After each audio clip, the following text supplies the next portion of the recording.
So good morning dear students. Today we are going to learn how is the parliament formed and what is the chapter name everybody? What is the chapter name? So you understood about democracy. What is democracy? Now we will learn how is the parliament formed. This is also one type of democracy and work just handle of our country by parliament. So let's understand what is parliament. India has adopted parliamentary form of democracy. So our country has adopted which type of democracy? Parliament form of democracy. Underline. The parliament is the supreme institutions in India. If we see which is the biggest institution, so we can say parliament. Got it? So the parliament of India consists of the president and the two houses, very important houses, that is Lok Sabha and Rajya Sabha. Okay, so parliamentary form of government is work consists of the main president and the two houses called as a Lok Sabha and Rajya Sabha. Okay, now very important, the Lok Sabha is known as the lower house, underline, and the Rajya Sabha is known as the upper house. Now let's understand what are these two houses. What are the?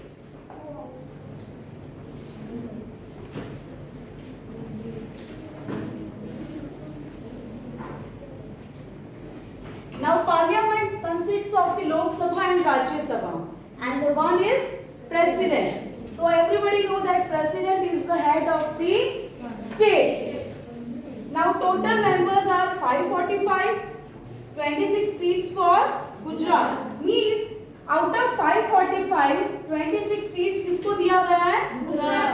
मतलब 26 members जो गुजरात के हैं, वो वहाँ पर ये लोक सभा में जाकर बैठेंगे. They are the members. Got it? In राज्य सभा total members are 250. 11 seats किसको दिया गया है? गुजरात. It means 11 people को हमने गुजरात का सीट मिला है. Understood? The Indian Parliament formed post independence is a symbol of trust of the people of India. अब Indian Parliament कब हुआ था? It's formed after independence. After post independence मतलब हमारा जब देश आजाद हुआ था ब्रिटिशर्स से. Afterwards it just made our constitution. हमारा पार्लियामेंट उसके बाद हुआ. And it is the way symbol of trust. मतलब यहाँ पर लोगों का trust होता है. Because people know that this parliament is working for the benefit of the people. Understood? यहाँ पर किसका benefit होता है? तो लोगों को trust अपने constitutions में जो बना है post independence के. The main features of decision making in a democracy are people's consent and their participation. The main features of decision making in democracy are people's consent. Again the same sentence आ रहा है कि यहाँ पर people's का consent होता है. हमने elections में लोगों को खड़ा किया है. Yes, majority party को हमने खड़ा किया. तो here the people's consent. Got it? And their participations. In our system of governance, the parliament enjoys complete power since it comprises the elected representative of the nation. तो यहाँ पर complete enjoyment कौन करता है? पार्लियामेंट. क्योंकि parliament को हमने हक दिया है कि भाई आप वहाँ बैठकर डिसीजन लेकर देश के लिए एक नया पॉलिसी बनाने का है, लॉ बनाने का काम कौन करता है? Parliament. Whatever the new changes लाना है हमारे कंट्री में, तो वो पार्लियामेंट मिलकर यहाँ पर members they are sitting together. तो you can see this is a parliament. Like class में आप कैसे एक बेंच में बैठे हो सभी बैठकर, लाइकवाइज ऑल पीपल्स यहाँ पर बैठते हैं. Members of parliament means MP. Clear? So they are sitting here and they take the important decision. Now let's understand the main functions of the parliament.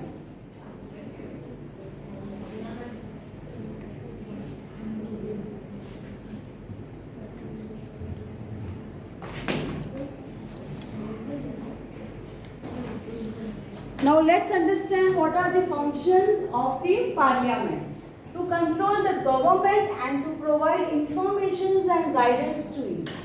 Okay, the various informations and various guidance given by this government. Okay, so that is the functions of the parliament. तो government क्या करती है यहाँ पर, government को control करने का काम और main decisions taken by this parliament to make laws and make amendments. Very important point and very important functions of parliament to make laws and make amendments, मतलब various changes.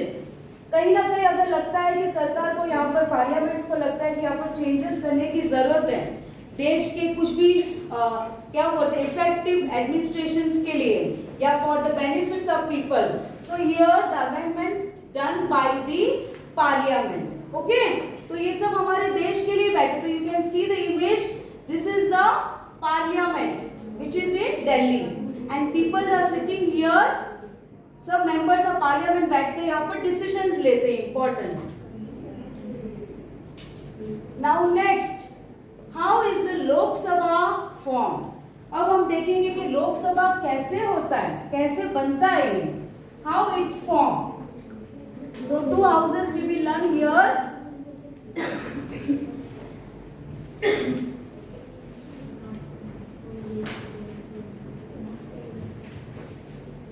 So this is also known as the House of the People.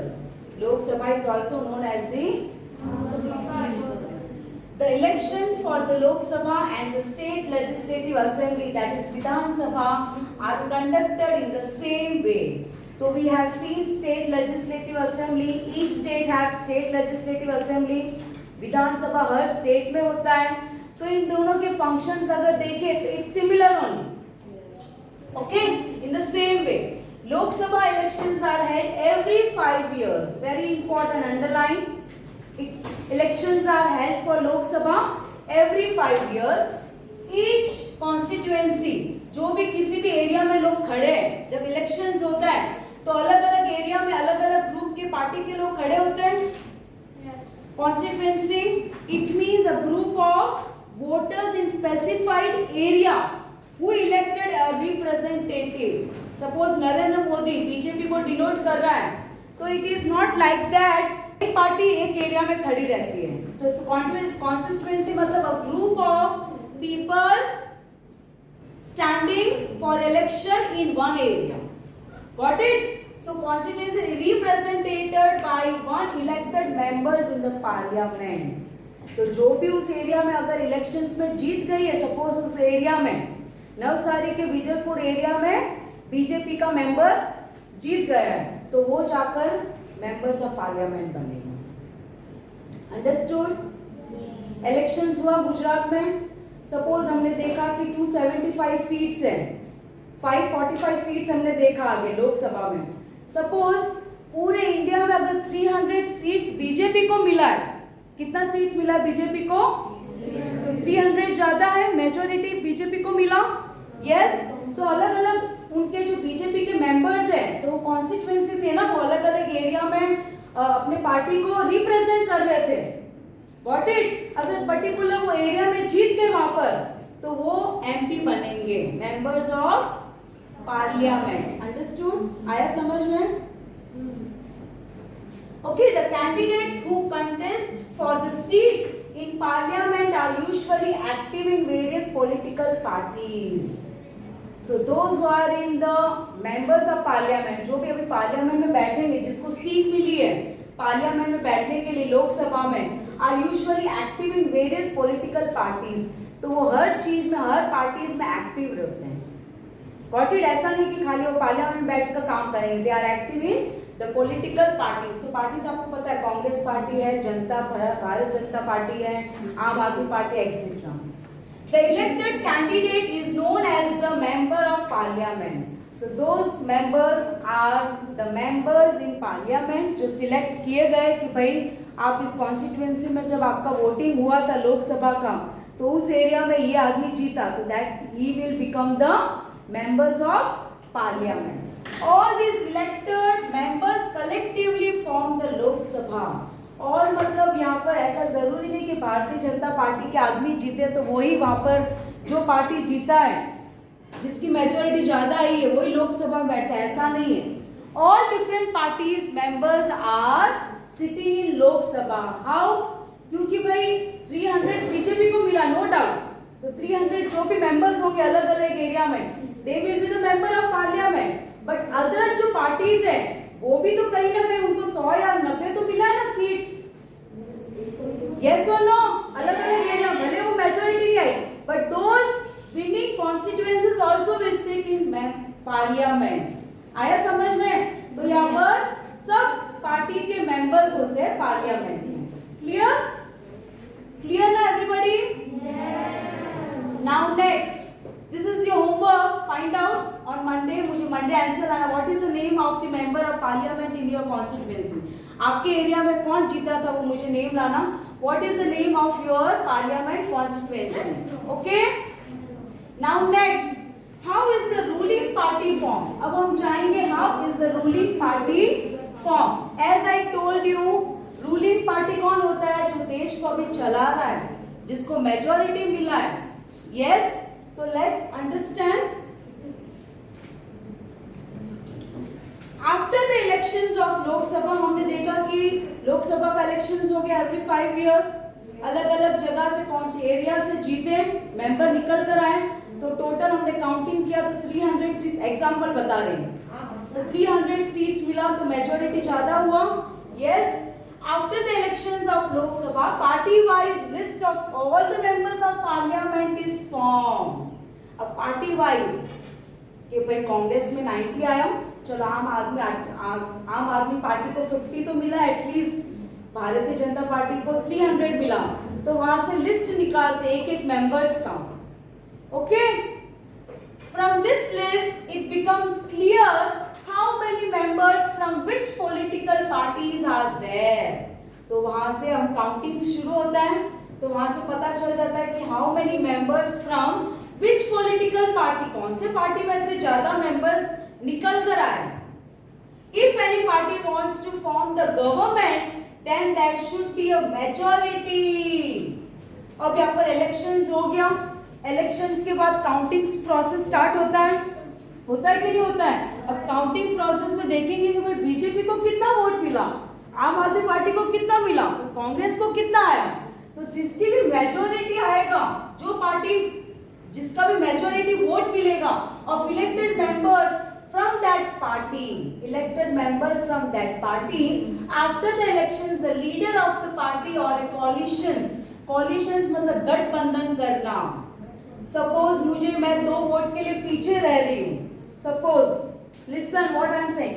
Collisions मतलब friendship करना या alliance करना. भाई मुझे 2 vote की कमी, क्या तू मुझे देगा, तो I can ask to other party also. Understood? Coalitions means you can write alliance और फ्रेंडशिप, और गठबंधन हिंदी में बोलते हैं. Of the parties which has a clear majority in the parliament is appointed as a prime minister in the Lok Sabha. After the elections the leader of the party और a coalitions of the parties which has a clear majority, में भी जरूरी नहीं कि वो coalitions करेगा. Suppose अगर BJP, तो बीजेपी को किसी के साथ अलायंस करने की जरूरत नहीं थी, बिकॉज इनफ मेजॉरिटी था, इनफ वोट मिले थे. सपोज इनफ वोट नहीं मिले, सपोज मैं 2 वोट से पीछे रह रही हूँ, तो मुझे 2 वोट की जरूरत है आफ्टर इलेक्शंस, तो I can make collisions with you कि भाई आप मेरे साथ आ जाओ ना, गठबंधन कर लो, फ्रेंडशिप कर लो मेरे साथ. तो मैं वैसे भी मैं अपना मेजॉरिटी बना सकती हूँ. Understood? And that party will be the ruling party. और उस जितने मेंबर्स हुए ना, इतने विन हुए ना, उसमें से एक प्राइम मिनिस्टर बनेगा. Got it? In the parliament is appointed as a prime minister in the Lok Sabha. अब लोकसभा में क्या होता है, एक सिलेक्ट करेंगे ग्रुप ऑफ पीपल्स में, जो भी मेजॉरिटी पार्टी जीतती है. The prime minister of India is the head of the ruling party. अब रूलिंग पार्टी का हेड कौन हुआ, क्योंकि अमॉन्ग दीज मेंबर्स उन्होंने एक मेंबर चूज कर लिया prime minister. Understood? The prime minister selects ministers from the members of his party. अब इतने सारे मेंबर्स जैसे 350 जीत गए, उसमें से एक हेड को किसने बनाया, सब लोगों ने मिलकर अंदर कि भाई हम इसको प्राइम मिनिस्टर चूज करते हैं. Understood. And other prime minister क्या करेगा? He will select ministers from the members of his party.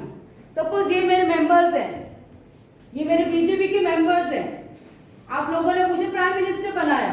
अब ये मेंबर्स खाली तो ना बैठेंगे, आप तो एमपी बन गए, जो भी अलग अलग एरिया से आप सब जीत कर आए, मेरे लिए आपने काम किया. प्राइम मिनिस्टर तो ना कोई जलालपुर में आया था कि विजयपुर में आया था कि सब जगह में घूम रहा है. मेरे आदमी थे ना वहां पर, मेरे आदमी तुम लोग थे, हर जगह में तुमने जीत मुझे दिलाई है. यस, तो you will be the MP as well as I will assign some minister work to you. मैं आपको एक्स्ट्रा काम दूंगी. Okay, so here what is given? Ministers from the members of his party.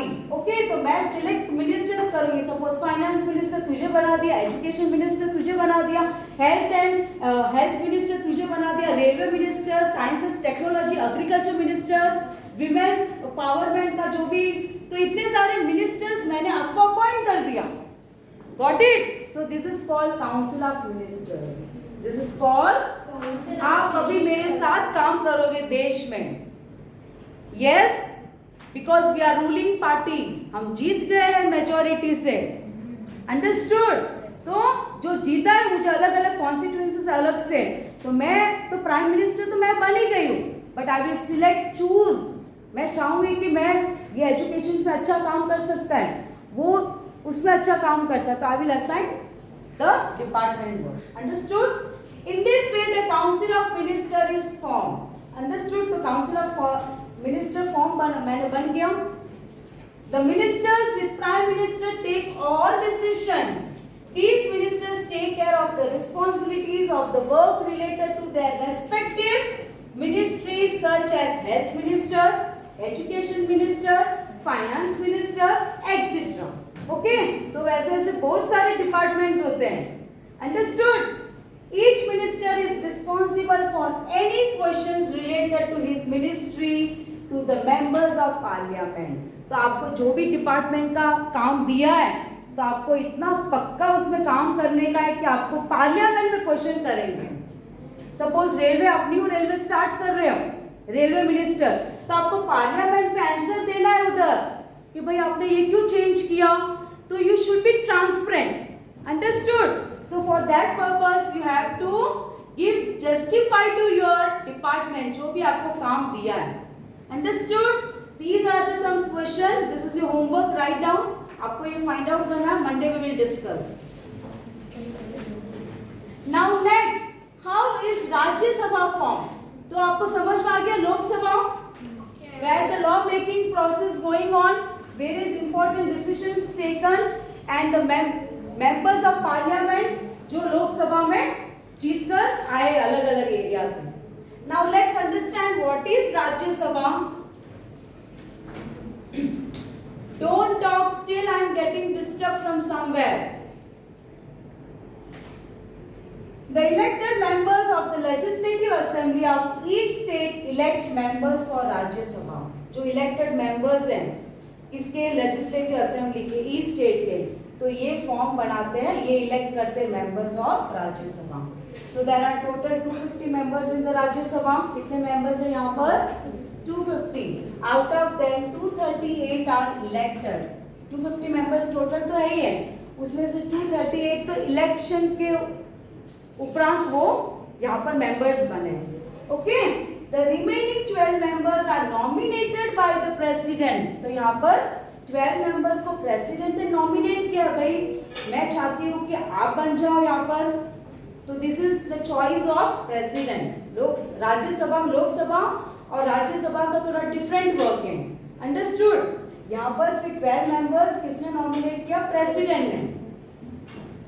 The Rajya Sabha is a permanent house. Very important, underline. It can not never dissolve. ये कभी खत्म नहीं होता है, जैसे लोकसभा हमने देखा 5 इयर्स के बाद. अंडरस्टूड? बट ये परमानेंट हाउस होता है. It never gets dissolve completely. वो कभी सेपरेट या खत्म नहीं होता है, या रिटायरमेंट नहीं होता है इसका. 1/3 of the members of Rajya Sabha retire every 2 years after completing that 6 years term. तो यहाँ पर एवरी ईयर 6 ईयर क्या बोलते हैं, रिटायर एवरी 2 years। ओके, तो यहाँ पर हर राज्यसभा के मेंबर्स होते हैं every 2 years after completing that 6 years of term and the new members are inducted. तो यहाँ पर न्यू मेंबर्स क्या होते हैं, ज्वाइंट होते रहते हैं, इंट्रोड्यूस होते रहते हैं, पुराने जाते हैं नए आते हैं। अंडरस्टूड? तो ऐसा होता है राज्यसभा में। The Rajya Sabha represents the states of our country. तो it just represents the states of our country. The Rajya Sabha also can propose a bill. जैसे लोकसभा में प्रपोज बिल होता है, बिल मीन्स क्या होता है students, whatever the new decisions if you want to take। अगर आपके एरिया में आप चाहते हो कि मुझे ये एक नया सिस्टम लाने का है, तो वो एक बिल हो गया आपका। आप जाकर उधर बोल सकते हो कि भाई मैं चाहता हूँ कि मुझे इस एरिया में एक नया इनोवेटिव चेंजेस लाना है। तो वो चेंजेस जो होता है ना, वो खाली हमारा क्वेश्चन रह गया ना, अब पास होना है कि नहीं होना है, उसको अमल करेंगे कि नहीं करेंगे, वो राज्यसभा लोकसभा मिलकर डिसीजंस लेंगे। अंडरस्टूड? बिल मतलब कोई भी आप देश के अच्छे के लिए या आपके एरिया के लिए आप चाहते हो कि मुझे यहाँ पर कुछ न्यू चेंजेस लाने का है, यस और नो, एनी न्यू डिसीजंस आपको चाहते हो, तो वो एक बिल होता है यहाँ पर। तो सेम लाइक लोकसभा, यहाँ पर भी बिल का प्रोसेस स्टार्ट होता है, प्रोसेस चलता रहता है। ओके, प्रपोज अ बिल, तो राज्यसभा भी एक अपना प्रपोज कर सकती है, बिल डिसीजंस ले सकती है, नया पॉलिसी बना सकती है। It is important to have the consent of the Rajya Sabha before passing any bill. Lok Sabha में तो ये काम होता ही है कि बिल पास करते हैं वो लोग, नया डिसीजन पास करते हैं, बट राज्यसभा का भी कंसेंट होना चाहिए। ऐसा नहीं कि लोकसभा राजा बन गए, वहां के मेंबर्स ने डिसीजन ले लिया and it's become pass. No, Rajya Sabha में भी कंसेंट होना चाहिए। यहाँ पर राज्यसभा की भी सहमति होनी चाहिए, यहाँ के मेंबर्स भी कंफर्म करना चाहिए, यस दिस इज करेक्ट, हाँ ये लाना चाहिए, it is very good policy. Understood? तो राज्यसभा भी साथ में कंसेंट करेंगे। This house of parliament reviews the bill passed by the Lok Sabha. Review मतलब यहाँ पर जो भी लोकसभा में बिल आगे जा रहा है, तो राज्यसभा भी रीड करेगी, तभी वो आगे पास होगा। Thus, the role of Rajya Sabha is very important. Yes, the Rajya Sabha का भी role very important. The person who presides over the sessions, sessions मतलब मीटिंग, यहाँ पर हर बार मीटिंग होती है, हमने नहीं देखा सब उधर बैठे थे, बैठकर डिस्कशन कर रहे थे, उसको बोलते हैं मीटिंग। तो ये सेशंस भी द पर्सन जो इस सेशंस को, इस मीटिंग को हैंडल करने वाला एक आदमी तो चाहिए ना, yes or no, who presides over the sessions of Rajya Sabha is known as the chairman. Underline, तो ये राज्यसभा को कौन प्रिसाइड्स करता है, कौन हैंडल करता है, तो chairman. The Vice President of India acts as the chairman of the Rajya Sabha। अब यहाँ पर चेयरमैन का काम कौन करता है, vice president. Okay, now last topic, this is also some question find out we will discuss। This is the question hour session, जहां पर ये बैठकर बातचीत करते और डिसीजंस लेते हैं, important. Understood? When the parliament in its session at the beginning, the time for question hour decided upon। जब भी क्वेश्चन, जो भी सेशन अगर मीटिंग बैठती है, तो पहले डिसाइड होता है कि आज क्वेश्चन और आंसर्स का डिबेट चलेगा। अंडरस्टूड? कोई क्वेश्चन करेगा तो उसका आंसर सामने वाले को देना पड़ेगा। अंडरस्टूड? यहाँ पर ऐसा अपना मनमानी कोई नहीं कर सकता। If government has taken decisions या आपने कुछ किया है, तो आपको यहाँ पर आंसर भी देना पड़ेगा, क्योंकि यहाँ पर सब पार्टी बैठती है एक साथ में मिलकर। जो रूलिंग कर रहा है वो पार्टी भी बैठेगी, मेंबर्स, जो अपोजिशन पार्टी है, जो जीते नहीं है मेजोरिटी से, so they will ask question. उनको तो और मजा आएगा ना, because they are taking care कि भाई रूलिंग पार्टी बराबर काम कर रही है कि नहीं कर रही है, तो उसको बोलते question hour session. During the question hour, the members of parliament ask questions to gather information on the working of the government। तो अब रूलिंग पार्टी वर्किंग कर रही है, गवर्नमेंट है वो, तो यहाँ पर सब क्वेश्चन कर सकते हैं, भाई आप 1 साल हो गए, आपने देश के लिए क्या काम किया है? अगर आपने किया है तो व्हाई इट्स मेड मिस्टेक, यहाँ पर क्यों गलती हो गई? तो यहाँ पर डिबेट्स होते रहते हैं यहाँ पर पार्लियामेंट में। Understood? This is how the parliament controls the executive. इसीलिए यहाँ पर पार्लियामेंट क्या करता है? एग्जीक्यूटिव मतलब यहाँ पर जो भी वर्क कर रही है देश के लिए उसको कंट्रोल करने का काम भी करती है। यहाँ पर सब एक दूसरे से डरेंगे, क्यों? क्योंकि भाई अगर मैंने कुछ काम किया तो मुझे दूसरे वाले भी ध्यान रखने वाले हैं। भले मैं बॉस हूँ या हम रूलिंग पार्टी है, बट अपोजिशन पार्टी भी आपको क्वेश्चन करेगी सबको। तो आपको लीडर रहने का, आपको सच बोलने का है। तो जो भी आप काम करोगे आप अच्छी तरह से करोगे, बिकॉज पार्लियामेंट में क्वेश्चन पूछे जाते हैं। Through the medium of questioning, members draw the attentions of the government towards its loopholes, mistakes. तो जहाँ पर भी गवर्नमेंट अगर यहाँ पर काम करती है तो आपके मिस्टेक्स भी निकालने का काम वहाँ पर पार्लियामेंट में चलता है, राइट? लूपहोल्स मतलब आपकी मिस्टेक्स। अगर आपने कुछ गलती की है तो आपका मिस्टेक्स भी दूसरे पार्टी वाले वहाँ पर आपको निकालेंगे। तो you should be transparent. In this way, the government comes to know about the views and opinions of the people through their representatives. तो यहाँ पर सबको पब्लिक का जो भी प्रॉब्लम्स है, क्योंकि सब अलग अलग जगह से आ रहे हैं ना मेंबर यहाँ पर, तो सब अपने एरिया का प्रॉब्लम लेकर आएंगे इधर। पार्लियामेंट होता क्यों है? लोगों का सॉल्यूशन निकालने का काम। यस और नो? तो सब जगह के अलग अलग एरिया के लोग आते, तो यहाँ पर सबको पता चलता गवर्नमेंट को कि yes this is the problem is going on. Yes or no? The problems will understand by the government over here. Understood? It is an important responsibility of the members to question the government. तो question भी करेगी और जो question करेगी तो आपको answer भी देना जरूरी है वहाँ पर। It is an important responsibility of members to question the government. Opposition party. Opposition party मतलब जिसका मेजोरिटी आया नहीं है, वो देश को रूल नहीं कर रहा है, तो बहुत क्या बोलते चालाकी से ध्यान रखेगा वो, और अच्छी तरह से गवर्नमेंट का ध्यान क्यों रखेगा? क्योंकि वो जीते नहीं है, बट वो आपके ऊपर नजर लगाएंगे, रूलिंग पार्टी पर ध्यान रखेंगे कि कुछ काम सही कर रहे कि नहीं कर रहे। So they plays a very important role for the effective government. Understood? The opposition party plays a major role in the effective administration of a democracy. It highlights the loopholes in the policies and the programs of the government. तो यहाँ पर ये सब opposition party important play करती है। Understood? कि भाई कहीं मिस्टेक तो नहीं किया, मिस्टेक किया तो भाई आपने क्यों किया इधर, क्या कारण था जो आपने ये किया? The person who presides over the sessions in the Lok Sabha is known as the speaker. Underline.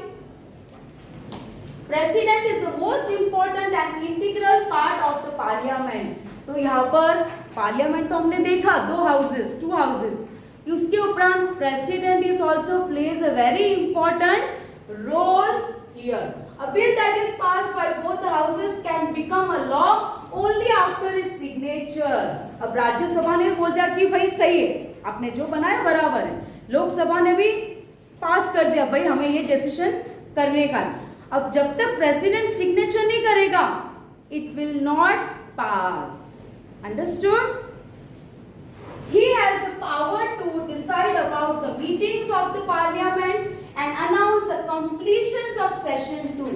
तो प्रेसिडेंट जब मीटिंग बुलाना है तो प्रेसिडेंट यहाँ पर कॉल आउट करेगा आप सबको, चलो मुझे इस तारीख को इतने बजे मीटिंग रखने का है। So these all decisions were taken by president. So he also plays a very important role, especially in signature. जब तक वो मना कर देगा मुझे नहीं करना सिग्नेचर, भले आप टू हाउसेस ने अग्री किया, but I am not agree, then that bill will not pass. Okay? Hope you all understood. And whichever the work I have given, those things you have to find out the answer and bring. Monday we will discuss. Okay? With this we have completed chapter. Thank you everyone.